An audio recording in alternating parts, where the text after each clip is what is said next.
welcome to Craft Little Things. It's Andrea, and I'm just showing you very quickly. Somebody's asked me about this advent calendar that I made. Somebody's asked me just to show how I made the little boxes. So that's what I'm going to do. And I've got a pretend side here. Oops. So I can just show you how to stick them on. And I think I've got some numbers, so I can even go that far and do the whole thing. So all I did for the numbers was I just printed out some numbers onto some white cards, Whisper White cardstock, and I used a green sort of font, and I just made them 18. They're an 18 font. Oh my goodness, it's snowing outside. It was frosty earlier, and it's just started snowing. Oh, it's quite heavy as well. Crikey. Glad I'm indoors. So yeah, and then all I did was I used my 1.5" hole my 1/2" hole punch, and I cut them out. I don't know this was for a different project, but so I just cut them out, got them central, and they all fit if you do them 18. In this font, that is, and I'm not sure what this font is. I'll put it in the description what it is if I can remember.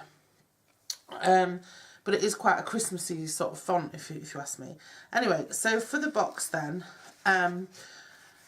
it's very simple. It's just 5 inches this way by 2.5 inches this way, and then just score it at 2 and 3, and then score it at 3/4 and 1 3/4 that way, and then just cut up your 2 lines on the long side, your 2 score lines, and then you would fold and burnish. I took all my stuff out to wash it all last night, and I don't think I brought my bone folder back. I'm not sure. The dog's whimpering at my heels as usual. The snow's falling down. I'm just sorry about that. I'm just going to have to use all my bone folders are in the sink, dryer rack. So I'm just going to burnish those. I'm just going to use my envelope punch board bone folder. Scoring tool, whatever. And then, of course, those as well.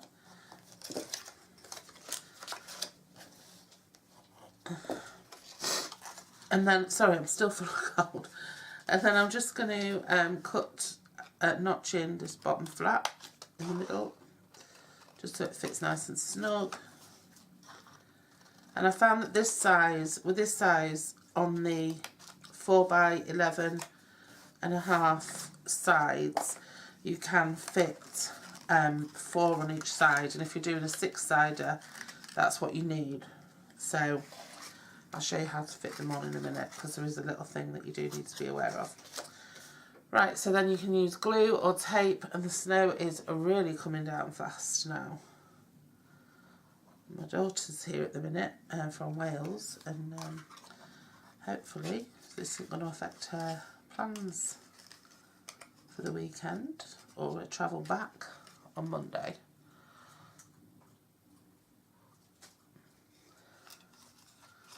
I think I ought to let my son know he's got a driving lesson today.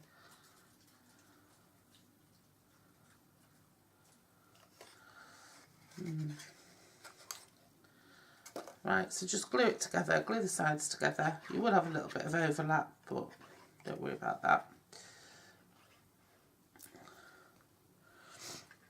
It's only a small little box. That was a bit of a superfluous word, wasn't it? So just line it up, get it nice and straight. And it doesn't matter if it's not nice and straight anyway, if it's just for you and your kids to use.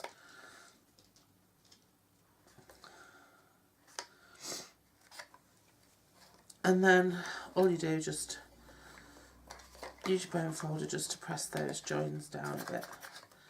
And if you've got a little bit that's uneven, just snip it off. And that's it, that's your little box.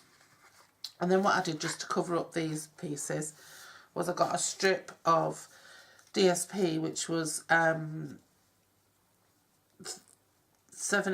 of an inch wide by 5.5 inches long, and all I did was I just hooked a little bit over the top.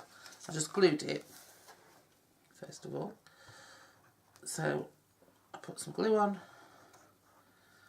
and then I'll probably put a bit more than that on really, but this is just to show you. And then I just hooked it over the top a little bit to get it so it gripped, and then again I just wrapped it around. Now mine were afterthought, so they did go, oh crikey, I put it on the wrong side, sorry. So I've just put it around where that join was. And the other thing this does is it just gives it a little bit of reinforcement.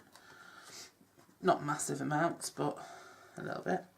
And you can make yours longer if you want to.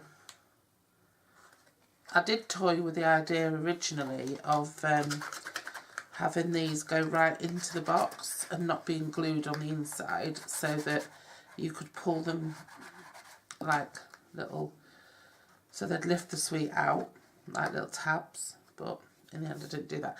So that was all I did, and then I just took a dimensional and I just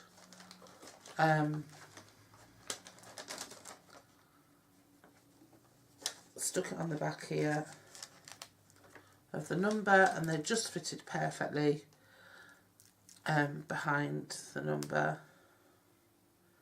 I'm a bit sticky now from making a mistake, and I just popped that on there, and then I've just got my 1/2 inch punch again, and I just popped it in and cut a little finger hole. Remember, you are cutting through 3 layers now, so it's a bit tough. And that was it. That was my box done.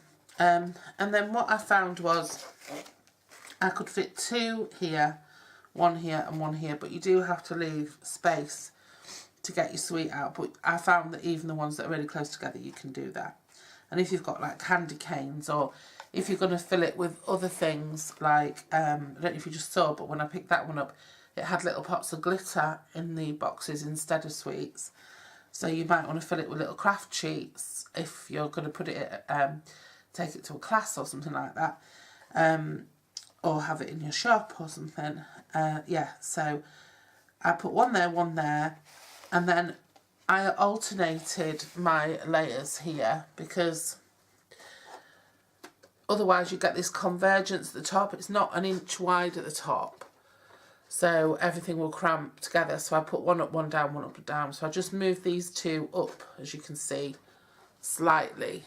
So they went up like 1/2 inch. Well, the number's gone on there. Yeah, so they went up like 1/2 inch.